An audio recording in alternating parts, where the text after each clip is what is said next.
لا یبغض الانصار رجل، کوئی بندہ بھی صحابہ سے، انصار سے دشمنی نہیں رکھ سکتا۔ کون سا بندہ؟ یؤمن باللہ والیوم الآخر، ایسا آدمی حضرات صحابہ سے دشمنی نہیں رکھ سکتا جو اللہ کی وحدانیت پر ایمان رکھنے والا ہو، قیامت کے دن پر ایمان رکھنے والا ہو۔ ابو سعید کی روایت سے معلوم ہوا جسے جناب صدیق اکبر سے بغض ہوگا، جسے عمر فاروق سے بغض ہوگا یعنی فاروق اعظم، جسے عثمان ذو النورین سے بغض ہوگا، جسے علی المرتضیٰ سے بغض ہوگا، جسے معاویہ ابن ابی سفیان سے بغض ہوگا، جسے حفصہ بنت عمر بن خطاب سے بغض ہوگا، جسے عائشہ بنت ابی بکر صدیق سے بغض ہوگا، ایسا آدمی اللہ کی وحدانیت پر ایمان رکھنے والا نہیں ہے، ایسا بندہ قیامت کے دن پر ایمان رکھنے والا نہیں ہے۔ لا یبغض الانصار رجل یؤمن باللہ والیوم الآخر، جو بندہ اللہ کے وحدہ لا شریک ہونے پر ایمان رکھتا ہوگا، جو بندہ قیامت کے دن پر ایمان رکھتا ہوگا، وہ حضرات صحابہ صحابیات سے، ام المومنین امہات المومنین سے محبت اور پیار کرنے والا ہوگا۔ ابو سعید کی حدیث سے روایت سے معلوم ہوا جس کے سینے میں صحابہ کا بغض ہوگا وہ اللہ پر بھی ایمان نہیں رکھتا، قیامت پر بھی ایمان نہیں ہے۔ ہمارا چھوٹا بھی جانتا ہے، ہمارا بڑا بھی جانتا ہے، جسے اللہ پر ایمان نہیں، قیامت کے دن پر ایمان نہیں، بولو کون؟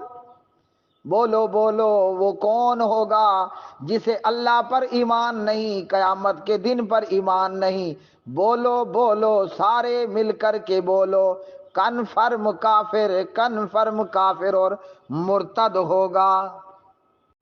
اچھا جی، الصارم المسلول علی شاتم الرسول، قال محمد بن یوسف الفریابی وسئل عمن شتم ابا بکر، امام محمد بن یوسف سے پوچھا گیا اس شخص کے متعلق جو جناب ابو بکر صدیق اکبر رضی اللہ عنہ کو گالم اور گلوچ کرے، قال کافر، فرمایا کہ یہ کافر ہے۔ قیلا، کہا گیا، فیصلی علیہ، کیا اس بندے کا جنازہ پڑھا جائے؟ قال لا، صحابہ کرام کو صدیق اکبر رضی اللہ تعالی عنہ کو گالیاں دینے والا اگر مر جائے اس کا جنازہ بھی نہ پڑھا جائے۔ اب یہاں بریک کریں، میں نے ایک بیان کے اندر سنا، ہاں جی، جناب سید شاہ سبتین شاہ نقوی، سب کہو حافظہ اللہ، سرگودا میں اہل حدیث کے ایک بہت بڑے عالم دین ہیں۔ اب یہ الصارم المسلول میں نا محمد بن یوسف کے اس فتوے کو پڑھ کر مجھے سید سبتین شاہ نقوی یاد آ گئے۔ شاہ صاحب اپنے ایک ویڈیو بیان میں ارشاد فرما رہے تھے کہ میرا نانا مر گیا اور میرا نانا شیعہ تھا۔ شاہ صاحب کہتے ہیں کہ میرے نانے کا جنازہ تیار ہوا، میں بھی اپنے نانے کے جنازے میں کھڑا ہو گیا۔ فیصلہ ہوا کہ پہلے جنازہ شاہ صاحب پڑھائے گا، پھر رافضی لوگ جنازہ پڑھیں گے۔ سید شبتین شاہ صاحب، ایمان ہو تو ایسا ہو، یہ ہوتا ہے غیرت مند بندہ، یہ ہوتا ہے سلطان رئی بندہ، یہ ہوتا ہے ارطغرل بندہ، جی بہادر آدمی۔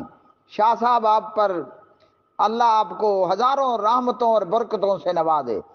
سید سبتین شاہ فرماتے ہیں میں اپنے نانے کا جنازہ پڑھنے کے لیے کھڑا ہو گیا، میت کو میں نے پیٹھ کی، لوگوں کی طرف میں نے منہ کیا۔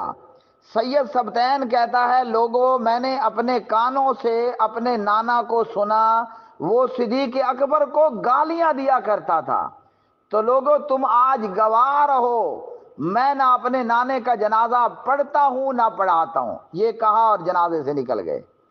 قال محمد بن یوسف، امام محمد بن یوسف کہتے ہیں جب ان سے پوچھا گیا کہ کوئی آدمی وہ شخص جو ابو بکر کو گالیاں دے، قال کافر، وہ بندہ کافر ہے۔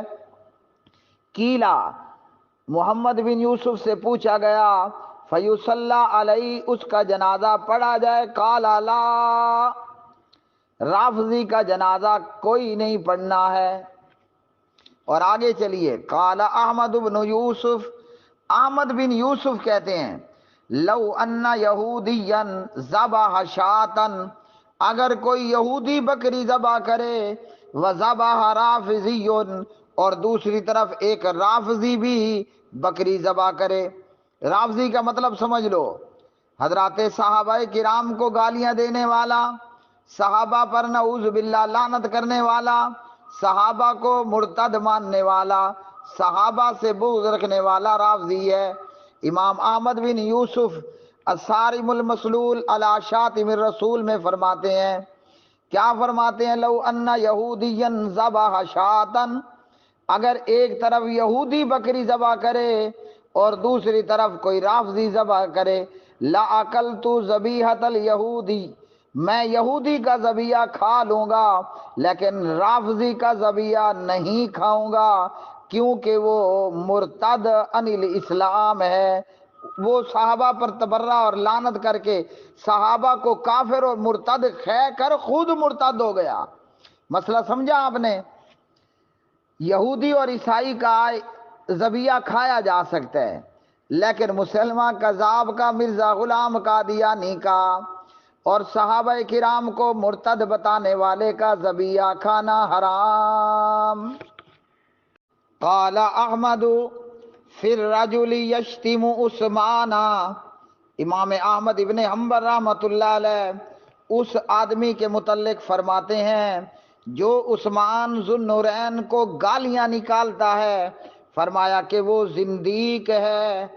زندیق وہ ہوتا ہے جو اسلام کو چھوڑ دے اور ضروریات دین کا انکار کر بیٹھے۔ فرمایا کہ میں ایسے شخص کو زندیق مانتا ہوں اور اسلام پر نہیں مانتا۔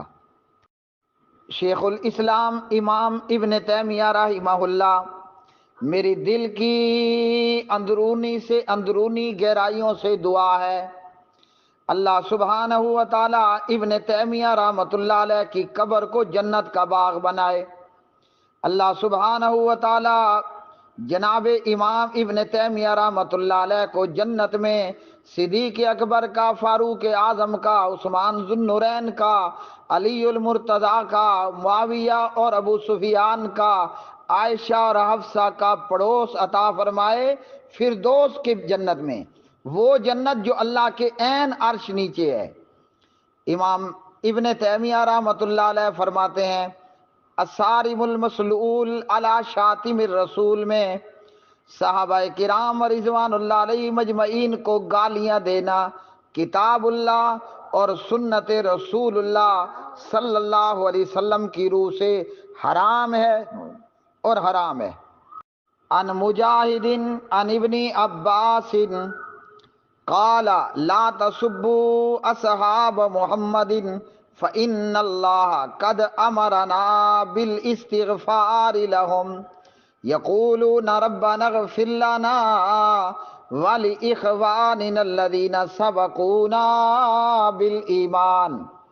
امام مجاہد عبداللہ بن عباس سے روایت کرتے ہیں، عبداللہ ابن عباس فرماتے ہیں رضی اللہ عنہما، لوگوں محمد الرسول اللہ صلی اللہ علیہ وسلم کے صحابہ کو گالیاں مت دو، بے شک اللہ سبحانہ و تعالیٰ نے ہمیں یہ حکم دیا ہے کہ ہم اصحاب محمد الرسول اللہ صلی اللہ علیہ وسلم کے لیے اللہ سبحانہ و تعالیٰ سے استغفار فرمائیں، ہم دعا فرمائیں کہ اللہ ابو بکر کے درجات بلند فرما، ہم دعا کریں کہ یا اللہ فاروق اعظم کے درجات بلند فرما، ہم دعا کریں کہ یا اللہ معاویہ اور ابو سفیان کے درجات بلند فرما۔